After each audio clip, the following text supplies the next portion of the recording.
KKSSRக்கும் தியாகி இமானுவேல் சேகரனார் அவர்களுக்கும் என்ன சம்பந்தம்? இப்ப கூட அண்மையில ஏதோ இருக்கன்குடி சாத்தூர் பக்கத்துல ஏதோ ஒரு ஊர்ல அவர் தான் வந்து சிலையெல்லாம் திறந்து வச்சிருந்தாரு. சில மாதங்களுக்கு முன்பு அதே பகுதியில தேவேந்திர குல வேளாளர் இளைஞர் ஒருத்தர் வெட்டி படுகொலை செய்யப்பட்டார்.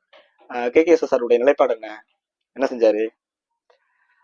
நீங்க இடம் வச்சு நீங்க கட்டி நீங்க வந்து சிலை திறப்பு விழா வச்சா அதுல வந்து இவரை பத்தி பெருமையா பேசுவார் அவரு. ஏன் அவர் அமைச்சரா இருக்கிறாரு, சட்டமன்ற உறுப்பினரா இருக்கிறாரு, கட்சியினுடைய ரொம்ப மூத்த நிர்வாகியா இருக்கிறாரு. அவர் நினைச்சா விருதுநகர் நகரத்து நடுவுலயே ஒரு பெரிய சிலையை வைக்கலாம், ஃபண்டு ஒதுக்கலாம், தமிழ்நாட்டின் தலைநகரத்துல ஒரு சிலை வைக்கலாம். அதெல்லாம் செய்யாம நீங்க சிலை வைக்கிற இடத்துல வந்து இது என்ன மனநிலை? முதல்ல அங்க வர்ற KKSSR இல்ல இன்னும் இங்கெல்லாம் வந்து தலைவரக்க தயாரா இருக்கக்கூடிய KKSSR செப்டம்பர் 11 போனதுண்டா? பரமக்குடி போனதுண்டா? தேவேந்திர குல சமூகத்தை சேர்ந்த MP தனுஷ்குமாரை உட்கார வச்சு பேசுவாரா? அடிமைத்தனத்தை